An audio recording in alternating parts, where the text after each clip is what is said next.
Muy buenos días. Que mi Jesús les bendiga más el día de hoy. Que mi Jesús nos continúe mirando con ojo de misericordia. Continúe recordando que somos hechos del polvo de la tierra. Continúe recordando que lejos de Él nada podemos hacer. Gloria a Dios.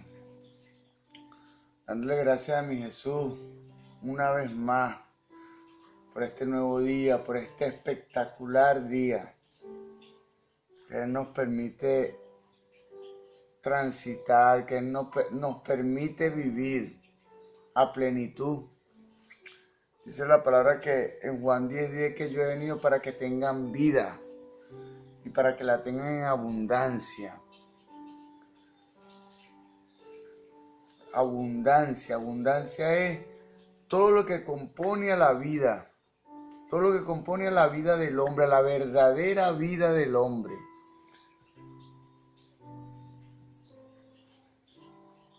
Como la gente dice que, hay personas que dicen que esta vida es una sola, disfrútala. Señor, reprenda al diablo.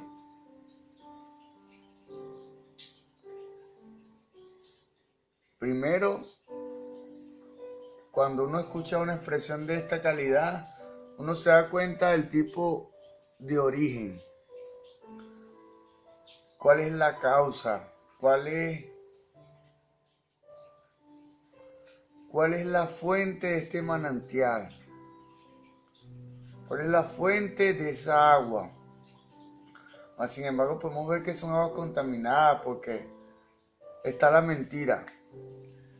No, después de esta vida no hay otra. Nosotros los cristianos sabemos que después de esta vida física es que viene la verdadera vida. Es la vida espiritual. Estamos en un paso transitorio en esta vida física para adquirir mérito, para alcanzar la vida espiritual que Dios nos ofrece.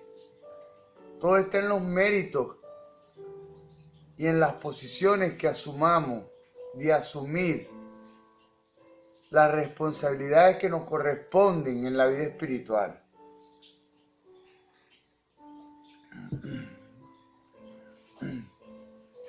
Un poco afónico, sin embargo, bueno, eso lo sana mi Jesús. En el nombre de Jesús. Dándole gracias a mi Jesús por este nuevo día, dándole gracias a mi Jesús por una nueva oportunidad. Dándole gracias a mi Jesús por mi casa, por mi vida, por mi esposa, por mi familia, por mi hijo, por mis hermanos, por mi padre, por mi madre. Gloria a Dios. Por mi madre, por mi madre. Dándole gracias a mi Jesús por ese ángel que puso en la tierra para ayudarme, para apoyarme, para estar a mi lado, mi madre. Yo, después de Dios, mi madre, mi hijo. Gloria a Dios. Bueno, hay distintas clases de amores. Hay tres tipos de amores, donde debemos poner a cada uno en el lugar que le corresponde. Está el amor espiritual, que es el amor ágape, el amor de Dios hacia nosotros, el amor incondicional, el amor sin restricciones, el amor de Dios para nosotros, el amor puro, el amor perfecto, el amor ágape. Después viene el amor filos, que es el amor entre familiares, entre hermanos, entre tíos, entre personas apreciadas, aunque no sean familia, pero se sienten como familia. Eso se llama amor filos. Y de último está el amor eros. Amor eros. El amor eros es el amor de un hombre hacia una mujer como pareja. Eros es el dios latino del amor. Gloria a Dios, una deidad pagana. Mas sin embargo, le atribuyen eros al amor natural, el amor de entre un hombre y una mujer, es porque eros es el dios latino del amor.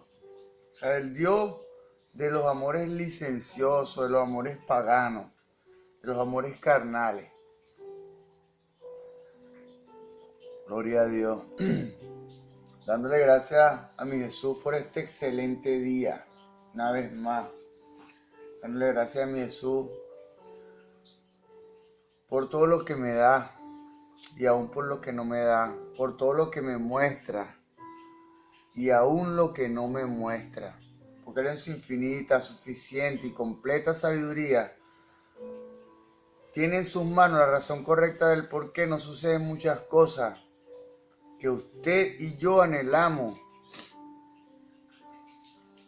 Gloria a Dios. Dice la palabra que Él no nos dará carga que no podamos llevar.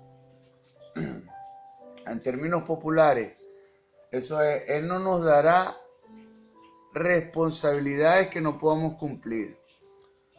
Cuando mi Jesús delega una responsabilidad a alguno de sus hijos, es porque ya Él está en plena y completa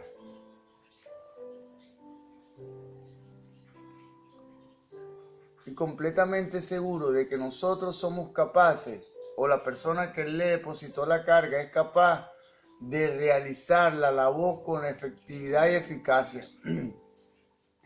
Dice el libro de Ezequiel, capítulo 36, verso 27. Vamos a leerlo literalmente. Que Él pondrá, Él escribirá sus leyes en la tabla de nuestro corazón y nos dará su espíritu para que vivamos conforme a esa ley que Él ha puesto en nuestro corazón. Ezequiel 36, 27. Vamos a leerlo. En el nombre de Jesús.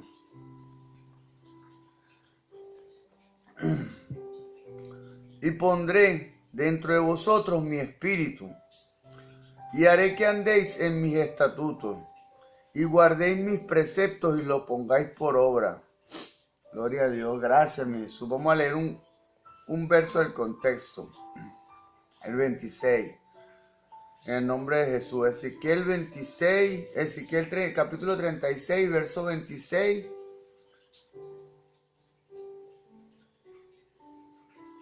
Hasta el 29. En el nombre de Jesús. Dice la palabra en Colosenses 3:17 que todo lo que hagáis de palabra o hecho, hacerlo en el nombre de Jesús. En honor a esa palabra, en el nombre de Jesús, vamos a leer este pasaje. Dice, desde el 36 al 20, capítulo 36, verso 26 al 29, dice, y pondré dentro de vosotros mi espíritu, y haré que andéis en mis estatutos, y quitaré de vuestra carne el corazón de piedra, y os daré un corazón de carne, y pondré dentro de vosotros mi espíritu, y haré que andéis en mis estatutos, y guardéis mis preceptos y los pongáis por obra, y habitaréis en la tierra que di a vuestros padres, y vosotros me seréis por pueblo, y yo seré a vosotros por Dios. Gracias, mi Jesús, por tu promesa, gracias por tu palabra, Señor. Gracias que tu palabra es vida. Dice, dice el libro de Juan, capítulo 6, verso 63, que la carne para nada aprovecha, el espíritu es el que da vida.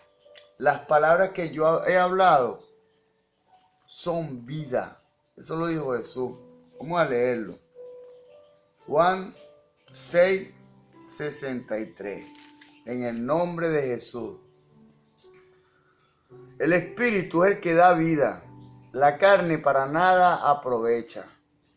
Las palabras que yo os he hablado son espíritu y son vida.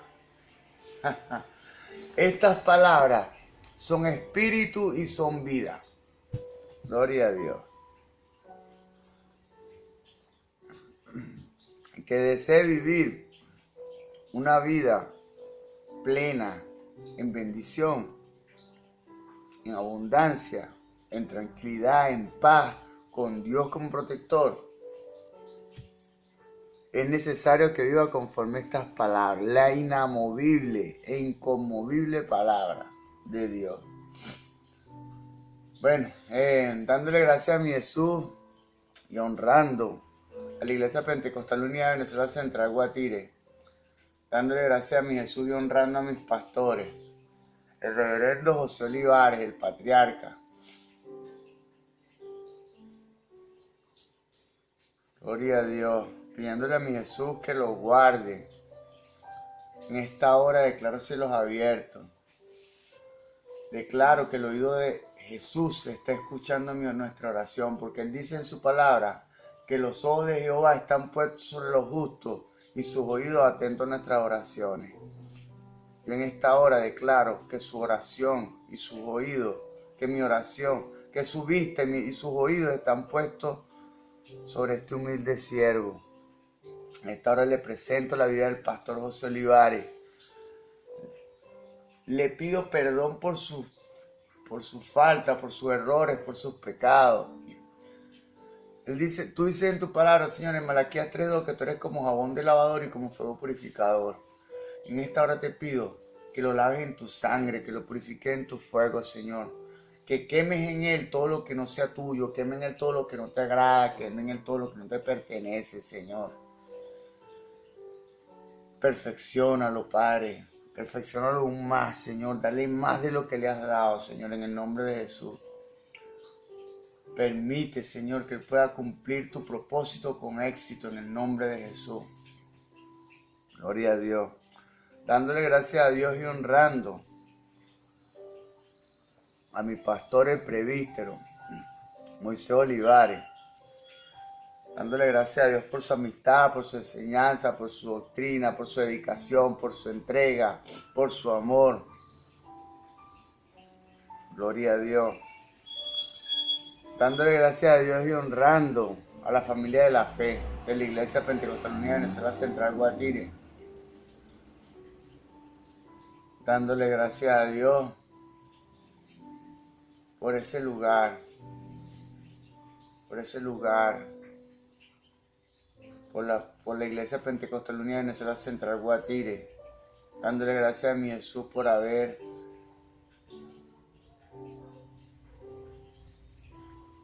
usado a mi pastor José Olivares para instituir de manera física y espiritual los fundamentos de la iglesia, de esa obra de Dios.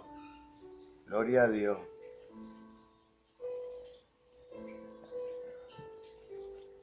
Gloria a Dios. Pero en esta ocasión tenemos como iniciativa continuar el ciclo de enseñanza que hemos venido desarrollando sobre las parábolas de Jesús. Es un tema bastante complejo, mas sin embargo, más complejo era la Biblia y lo hice.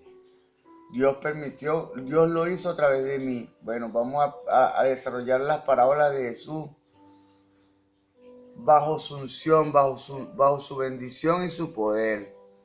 Gloria a Dios. Gloria a Dios. Dice la palabra en el libro de Colosenses, capítulo 3, verso 17, que todo lo que hagáis de palabra o hecho, hacerlo en el nombre poderoso de Jesús. En honor a esa palabra, levantando manos santas, sin ira, sin contienda, en el nombre poderoso de Jesús vamos a desarrollar esta instrucción cristiana. Esto es las parábolas de Jesús.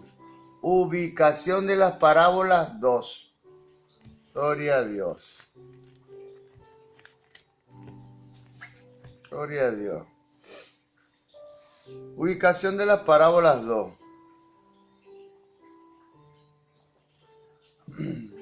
Aún más, que los sinópticos, Juan no se interesa en escribir una biografía de Jesús.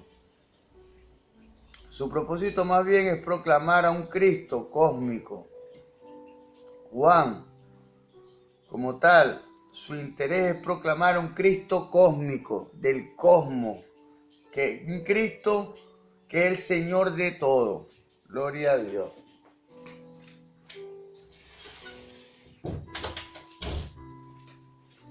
A un Cristo que es el Señor de todo. A un Cristo que es el Logos divino. Es el Logos, es la palabra. Es el Logos, es la palabra viva. Mire, esta palabra se hizo carne en la persona de Jesús. Gloria a Dios. Era precisamente este Logos que había venido encarnándose. El cuarto evangelio, el más teológico de los 4 evangelios sinópticos, es Juan. Es el que se aferra en refutar una clase de gnosticismo. Es el que se aferra a refutar esta clase de gnosticismo. Esta era una herejía judío-cristiana que negaba la humanidad de Jesús. Negaba que Dios se hizo carne. Gloria a Dios. Esta era una herejía judío-cristiana. O sea, con origen judío, pero con repercusión en el cristianismo. Gloria a Dios. Parecerá paradójico que el evangelista que más recalcaba al Jesús divino sea el que más defienda la encarnación histórica del Logos. Sea el que defienda la encarnación histórica de Dios en la tierra. Sea eso como fuere, la motivación de Juan y su aparente carencia de conocimiento de los evangelios sinópticos harían de las parábolas tipo narrativo, harían que las parábolas tipo narrativo no figuraran en su libro. Juan, cuando escribió su evangelio como tal, él desconocía que se fueran redactados 3 evangelios aparte de los de él. 3 evangelios antes que el evangelio que él redactó y él presentó. Que son Mateo, Marcos y Lucas. Gloria a Dios. Y las parábolas como tal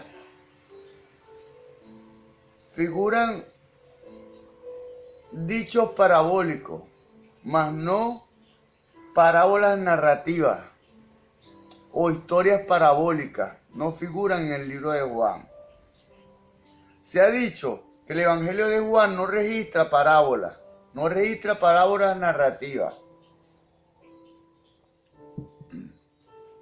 Gloria a Dios.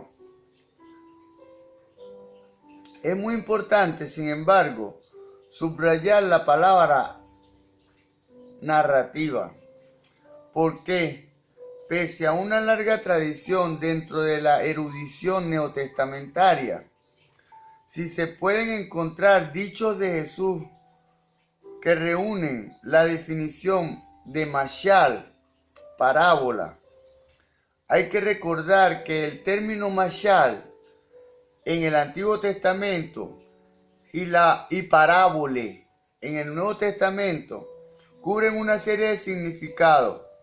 La parábola narrativa es solo uno de ellos. Tradicionalmente, los eruditos, a partir de Renan en el siglo XIX, no admitían que hubiera parábolas en el cuarto evangelio, en el evangelio de Juan. Solo reconocían la presencia de dos alegorías, la del buen pastor y la de la vid verdadera. Mientras los sinópticos contienen unas 60 parábolas de Jesús. Pareciera que Juan carecería de parábolas según una preponderancia o según la definición de algunos eruditos. Gloria a Dios. A.M. Hunter, en su libro, en las páginas 78 a la 87, en su According to John, The New Love of the Four Gospel, según Juan, un nuevo vistazo al cuarto evangelio, enérgicamente afirma la presencia de parábolas en Juan. Si hay parábolas en Juan, pretende encontrar positivamente no menos de 10 parábolas en dicho evangelio. Sugiere otras 3 posibilidades, además de las 10. Las positivas son el viento nocturno, en el capítulo 3, verso 8 de Juan. Vamos a leerlo. Que es dice que en el libro de Juan no hay parábola. Bueno, este autor, A.M. Hunter, presenta 10 parábolas, 10 posibles parábolas y otras 3 posibilidades. Dice que puede encontrar positivamente no menos de 10 parábolas en dicho evangelio de Juan. Sugiere otras 3 posibilidades además de las 10. Las positivas son el movimiento nocturno, el viento nocturno, 3.8. Recordemos que las parábolas como tal presentan un hecho físico, una realidad física, para representar una realidad espiritual. O sea, lo que es válido en lo físico es válido en lo espiritual. 3.8 del libro de Juan, en el nombre de Jesús. El viento sopla de donde quiere y oye su sonido, mas ni sabes de dónde viene y a dónde va. Así es todo aquel que es nacido del Espíritu. Sabe de dónde. Gloria a Dios. Dice, porque así es todo aquel que nació del Espíritu. Dice aquí, mas ni sabe de dónde viene ni a dónde va. El que es nacido del Espíritu es el Espíritu. El Espíritu Santo, el Señor Jesús, que lo mueve. Gloria a Dios. El novio y el amigo de este. Capítulo 3, verso 29. La cosecha. Capítulo 4, verso 35 al 38. El hijo aprendiz. Capítulo 5, verso 19, verso 20. El esclavo y el hijo. Capítulo 8, verso 35. El pastor. Capítulo 10, verso 1 al 5. El caminante nocturno. Capítulo 11, verso 9 y 10. El grano y el trigo. El grano de trigo. Capítulo 12, verso 24. El viajero cuando la puesta del sol. Capítulo 12, verso 35 y 36. La mujer que da a luz. Capítulo 16, verso 21. Las 3 posibles son la casa del Padre, capítulo 14, verso 2 y 3, la vid verdadera, capítulo 15, verso 1 y 2, el lavamiento de los pies, capítulo 13, verso del 1 al 15. Desgraciadamente, Hunter no explica ningún criterio por el cual algunas son positivamente ejemplos de parábolas en Juan, y las últimas 3 solo son posibles. O sea, como tal, Juan no explica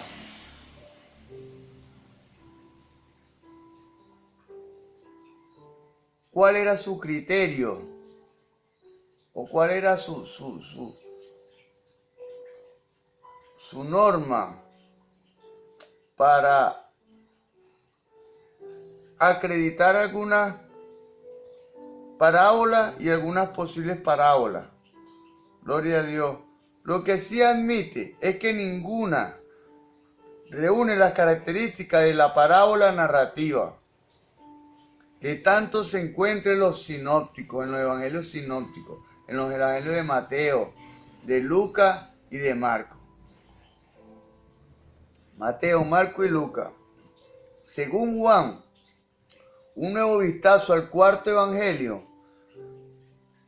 en su libro, en la página 88, hasta ahora se ha abordado la presencia de parábolas narrativas en los sinópticos y la carencia de ellas en Juan. Se ha mencionado uno que otro ágrafa, o sea, dichos que se hallan fuera del texto aceptado de los evangelios canónicos. Vamos a recapitular esto. Se ha mencionado uno que otro ágrafa, o sea, dichos de Jesús que se hallan fuera del texto aceptado de los evangelios canónicos. Pero estos no constituyen parábolas, ni mucho menos parábolas narrativas. Habrá otros lugares donde se pueden encontrar parábolas narrativas de Jesús. La respuesta a esta pregunta es positiva. Sí los hay. En el libro de Juan sí los hay. La cuestión más intrigante no es en cuanto a la existencia de tales fuentes, sino en la validez, autenticidad y autoridad. Validez, autenticidad y autoridad de tales fuentes. Se sabe que en 1946 se descubrió en Egipto, escuchemos con atención, se sabe que no hace mucho, en 1946, se descubrió en Egipto lo que algunos tildaron de el quinto evangelio. Se trata de un evangelio supuestamente escrito por el apóstol Tomás. Este escrito, junto con otros 50, formaba parte de una biblioteca hecha por una comunidad gnóstica que se remontaba al cuarto siglo cristiano. Esta colección de escritos fue encontrada cerca de la comunidad egipcia conocida como Nag Hammadi. Estos documentos fueron escritos en el idioma copto, que es el idioma egipcio original.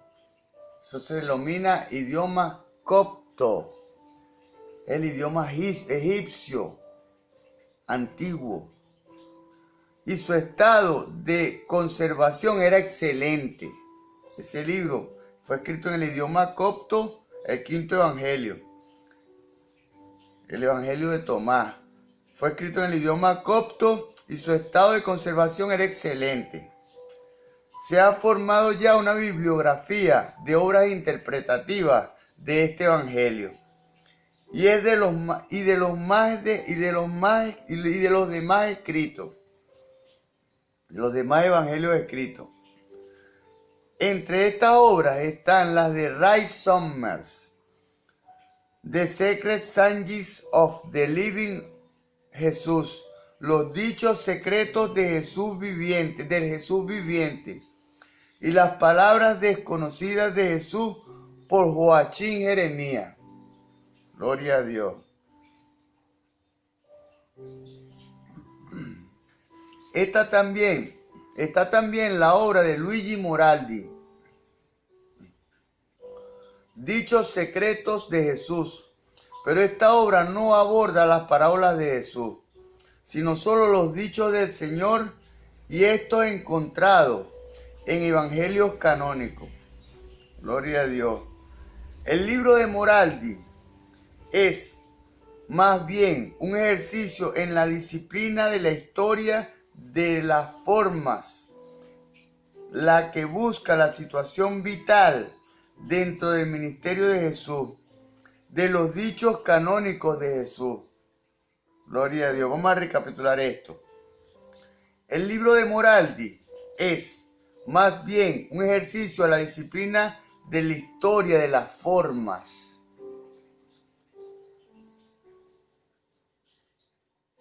Cuando presentamos una narración, cuando presentamos una expresión, presentamos una forma. A través de nuestras palabras dibujamos un cuadro.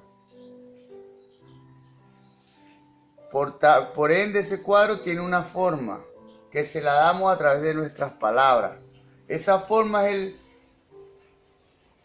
el método pedagógico de mostrarle a las personas lo que se desea transmitir a través de una expresión verbal. Es una forma. Gloria a Dios. Sommers, en su página 14, asevera que el Evangelio de Tomás no es ni evangelio en el sentido común de la palabra, ni es del apóstol Tomás. Aclara que este evangelio gnóstico hay que distinguirlo bien del conocido evangelio de Tomás apócrifo. Hay que distinguirlo bien del conocido evangelio de Tomás apócrifo, que detalla la infancia de Jesús. De hecho, identifica este evangelio de Tomás con escritos ya conocidos y leídos en griego desde los albores del siglo pasado. Claro, cuando aparece este evangelio de Tomás se compara con todo lo que está establecido ya por el canon bíblico. Lo que antes se conocía por dichos de Jesús en griego, ahora se conoce por el Evangelio de Tomás en copto. Vamos a recapitular esto. Lo que antes se conocía por dichos de Jesús en griego, ahora se conoce como el Evangelio de Tomás en copto. En el idioma copto, en el idioma egipcio tradicional o original. Esta es una colección de 114 dichos supuestamente de Jesús. Más o menos la mitad tienen paralelos en los evangelios. Más o menos la mitad de esos escritos tienen paralelos en los evangelios sinópticos, lo que está establecido, pero en forma diferente. Entre estos dichos hay varias parábolas. Sommers la divide en dos grupos: dichos parabólicos e historias parabólicas. Gloria a Dios. Como tal, esa es la definición de la clase de parábola que este humilde servidor asume. Dichos parabólicos e historias parabólicas. Gloria a Dios, porque una historia parabólica es una historia completa que contiene una enseñanza. Que contiene una enseñanza cuando hacemos una exégesis. Mire, hay algo que se llama la interpretación espiritual. En la interpretación espiritual hay dos vertientes. Una que se hace en la interpretación espiritual. Una es por alegoría y otra es por exégesis.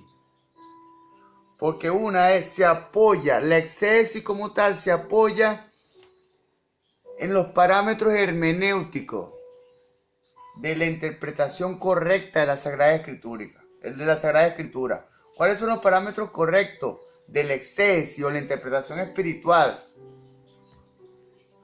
Los parámetros plasmados son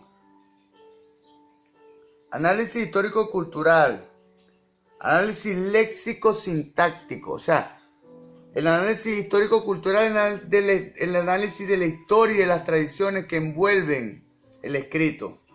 Léxico-sintáctico, el estudio de las palabras y su significado. Después viene lo que se llama hermenéutica especial, que es el estudio de las parábolas, los símiles, las alegorías. Después viene lo que se llama la interpretación espiritual, pero desde la alegoría, que no usa un texto escrito, sino usa lo que Dios ha plasmado en nuestro corazón, lo que está en nuestro corazón. Intentamos interpretar o interpretamos espiritualmente a través de lo que hay en usted y en mí, en nuestro corazón, en su corazón y en el mío, en nuestro espíritu. Gloria a Dios. Eso lo dice Ray Summers en la página 34 de su libro, que divide las parábolas en dos grupos, dichos parabólicos e historias parabólicas. Estas últimas, las historias parabólicas, nos interesan porque es principalmente con esta clase de parábola con la que se trabaja durante la mayor parte de este estudio. Resulta que en el Evangelio de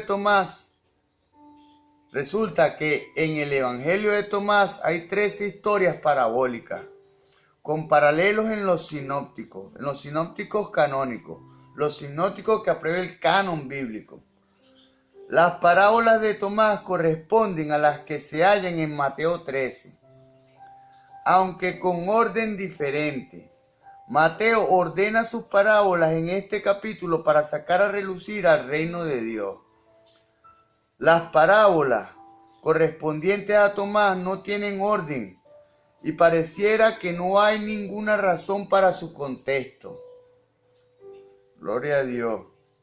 Tomando en cuenta que en el Evangelio sinóptico las parábolas tenían un contexto que dibujaba un cuadro completo.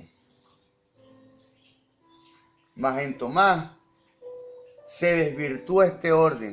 O sea que los dichos parabólicos no están acorde con las palabras del contexto que envuelven ese dicho parabólico o esa historia parabólica. Gloria a Dios. ¿Cuál es el valor de estas parábolas para un conocimiento de la enseñanza y persona de Jesús? ¿Cuál es el valor de esta parábola para un conocimiento de la enseñanza y la persona de Jesús? Parece que las parábolas gnósticas de Tomás constituyen una forma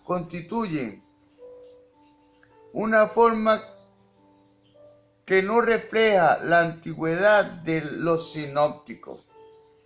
Pese a esto, hay una que otra palabra dentro de las palabras de Tomás que parecen reflejar algunos detalles menores, más coloridos o específicos. Gloria a Dios. Gloria a Dios.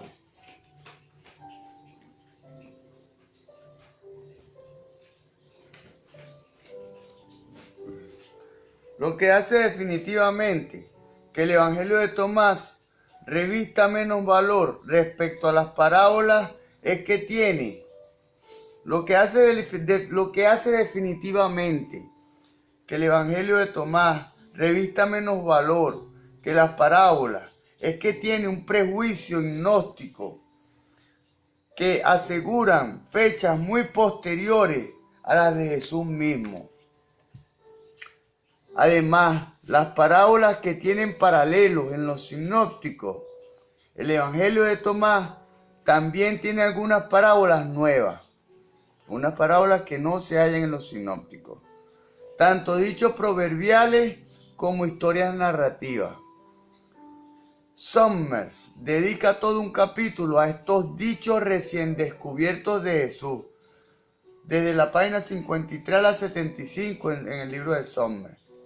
Se esfuerza por analizar subjetivamente el contenido de estas parábolas para determinar su autenticidad. O sea, se profundiza en las parábolas para determinar su validez y su autenticidad. Es decir, ¿podrían ser estas palabras legítimas de Jesús? Summers llega a la conclusión de que pocas pueden definirse como tales, pero reconoce la absoluta subjetividad con la cual uno tiene que trabajar. en hacer tales juicios. Mire, hay dos métodos. El método objetivo y el método subjetivo para analizar y llegar a la conclusión de un pasaje.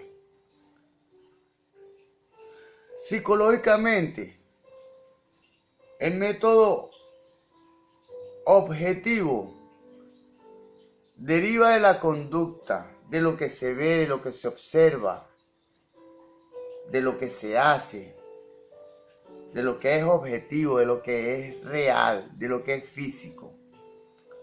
El método subjetivo es mental, es una interpretación mental. No se apoya en un texto físico, sino en lo que está en nuestro conocimiento, en nuestro corazón. Eso es lo que se llama el método subjetivo. Para nuestros propósitos, confirma aún más la legitimidad de limitarnos a las parábolas canónicas en este estudio. Miren, hay un grupo de estudiosos, eruditos, que son los autores, los que permitieron la estructura de la Biblia. Eso se denomina el canon. Entre estos eruditos, ellos aprobaron y rechazaron algunos escritos que se presentaban como de Jesús y como escritos de Dios para la humanidad. Pero el canon como tal,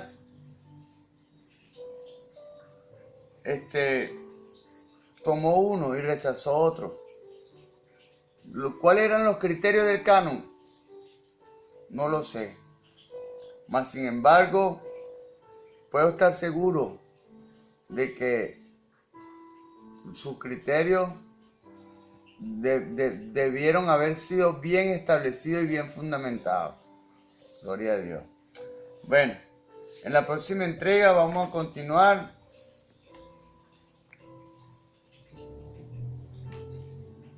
con la primera parábola. La venida del reino, la parábola del sembrador viene. Que el Señor Jesús les bendiga.